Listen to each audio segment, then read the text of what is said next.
The two-state solution was a mantra for a certain type of politician in the West for some decades, but picked up in the 2000s after 9/11 when people wanted to find the sort of solution to the Middle East problem. And they would call it the Middle East problem. And I'd always say, well, which problem are you talking about? This region is replete with problems. Oh no, it's the Israeli-Palestinian dispute.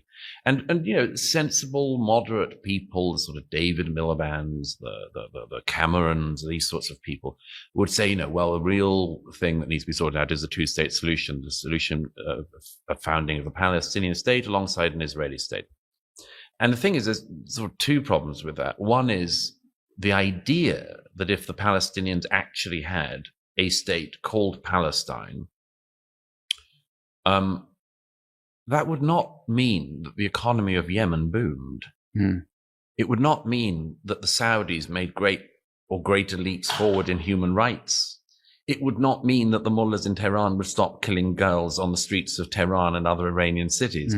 The idea that the whole of the region is held back because a small population, who the Arabs and Persians and others in the region really don't care for, the Palestinians, that they're waiting for them to get a state in order to sort of improve themselves or sort of make themselves more reasonable members of the international community, is palpable, demonstrable, obvious nonsense.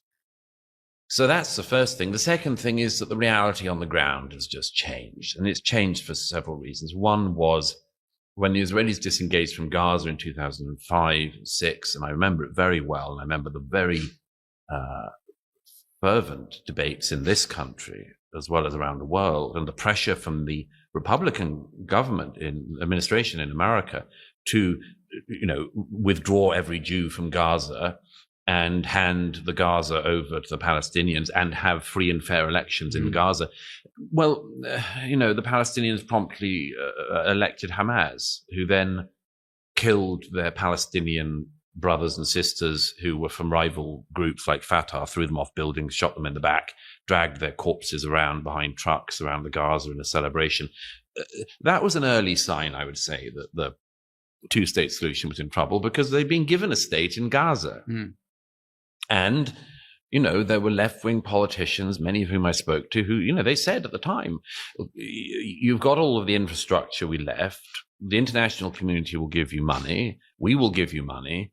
Okay, you're not going to be able to control your airspace, for instance, but you build Singapore. And they didn't build Singapore. The leaders of Hamas enriched themselves and their sons. They bought expensive penthouses in Qatar and around other parts of the world. And they built a tunnel system that's the world's biggest tunnel system. And they launched rockets repeatedly at Israel.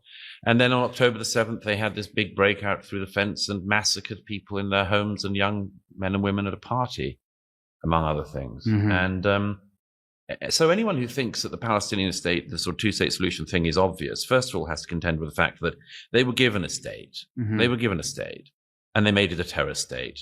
And there's no reason why Israelis should have to live beside that, any more than we in Britain should live beside a terror state, or Americans should live beside a terror state lobbing rockets into them all the time. And then you have the problem of the West Bank. And the West Bank is a big problem, because I was out the other night again there, and you can see from the bits of the West Bank, which many people think in a two-state solution with the West Bank would be given to the Palestinians, you can see the lights of the city we're sitting in at night. And it's not just that it's within rocket range, it's within artillery range. So the city we're sitting in, if the Palestinians were given more of a state than they have, and they actually have a quasi-state in the West Bank under the control of the Palestinian Authority, if they were given a state, there's no guarantee at all that they wouldn't do the same. In fact, it's almost certain that they would do the same, which means that the entirety of Israel is at constant, not just threat, but likelihood of constant bombardment from every direction. From rockets, RPGs, break-ins, and much more. So it's intolerable. And I think that the rest of the world has not realized this, that why should why should the reward for October the 7th be a gift of another terror state to the Palestinians? I don't see why. But as I say, that's common opinion in Israel across the political spectrum. But the rest of the world hasn't caught up. And I worry about that disjunct. Does that mean that your vision of the future of this country is kind of a constant conflict? Well, I don't have a vision for the future of this country. It's not my place to have one.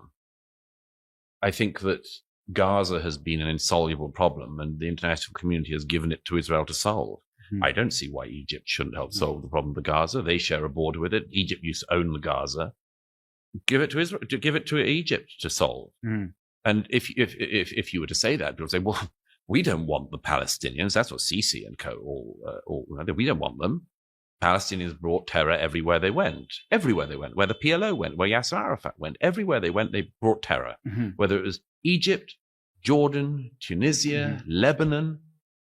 That's why. So the Jewish state keeps on being told, solve this insoluble problem. Is there a final status solution? Not at the moment, there isn't. And as the center-left president of this country, President Herzog, said to me the other week when I interviewed him, he said, at the very least, it's not the time to talk about it. It would be like asking America immediately after 9/11 to cede territory to a terror group. But it is the time to talk about how to defeat Hamas. And Israel have made it clear that their objectives, of course, are to take back the hostages, but also to annihilate Hamas.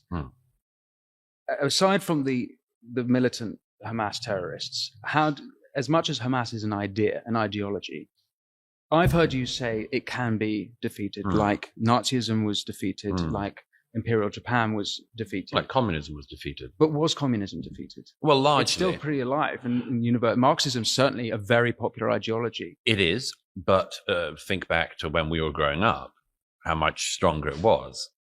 I mean, the Eastern Bloc, much of Europe was under communist control when we were growing up.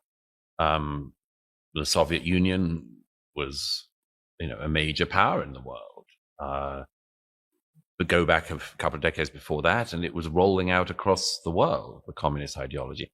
It's not gone, but it's certainly not got the strength it had. In the same way that Nazism hasn't completely disappeared, it's pretty rare, but you get the odd little group of weirdos. China is communist. Well, there are Marxists in our country, in America. It's compared to Nazism, it's a completely different story. Yes, that's true. I mean, well, that's because, of course, as everyone knows, everyone who knows anything about history, the rightful moral taint that not just Nazism but fascism had after the Second World War meant nobody wanted to be near anyone advocating that again. Because of all sorts of interesting historical reasons, there are always some people trying to bring back the communist ideal. Sure. Nevertheless, I mean, it's an idea it's taken a heck of a beating. I mean, there are still ignoramuses around who think, it never worked anywhere, but let's try it again. It never provided for the societies, but it will next time. Okay, you can always find some really slow learners and wicked people who do that. But I would argue that the idea has been very considerably defeated. And even in China, you can't call it exactly communism anymore. They call it communism, but it's open to debate, at least. Hamas is, yes, an ideology. It's very similar to all other jihadist ideologies. It's very similar to ISIS. It's very similar to Al-Qaeda. It's very similar to all forms of millenarian Islamism. But Hamas itself is a structure. It's a group. It's a party. It's an entity. You can destroy that. You can kill the leadership of that. And that's what the Israelis are currently doing. You can kill the leadership, but it's an ideology it's a group that's got now more support, according to some polls, in the West Bank. Not the case in Gaza. Yes. But it's almost like the more victorious or the more that Israel do destroy them in Gaza, the more popular it's like it reinforces the ideology. Yeah, there's a problem with this, and we heard it after 9/11 as well, which was some people said you can't defeat terrorism without creating terrorists, which is a logical circle, because that means all that happens after you're attacked is you just sit back and say, okay, I won't do anything in case I create terrorists, which I don't think is the best policy. What you say about the West Bank, Palestinian opinions about Hamas there is true, but it's been true all the way through. The reason why Mahmoud Abbas is currently, 16 years into his 4-year term, is because they can't have elections in the West Bank, not because the Israelis won't let them, but because the Palestinian Authority can't have them, because otherwise the Palestinians in the West Bank will elect Hamas. Of course, the people who hate Israel in the West Bank will be likely to celebrate any, perceived victory against the Zionists, as they would call them. Well, yeah, but what's Israel's answer to that? Just not attack Hamas? I don't think that's possible. I think that, but I think the question underneath your question is the really tricky one, which I don't have an answer for, because the answer that was there was trodden all over from 2005, which is, a very interesting distinction between that exists that is worth reflecting on, is that, there's a difference between psychopaths and sociopaths. Psychopaths are probably born. Sociopaths are made. Gaza is an entity filled with sociopaths. I say that with confidence because 18 years, which is the time that Hamas has ruled Gaza, is, of course, precisely the length of time of a young man or woman's education. Hamas has had control of the education of Palestinians in Gaza for 18 years, and it has created a generation of sociopaths.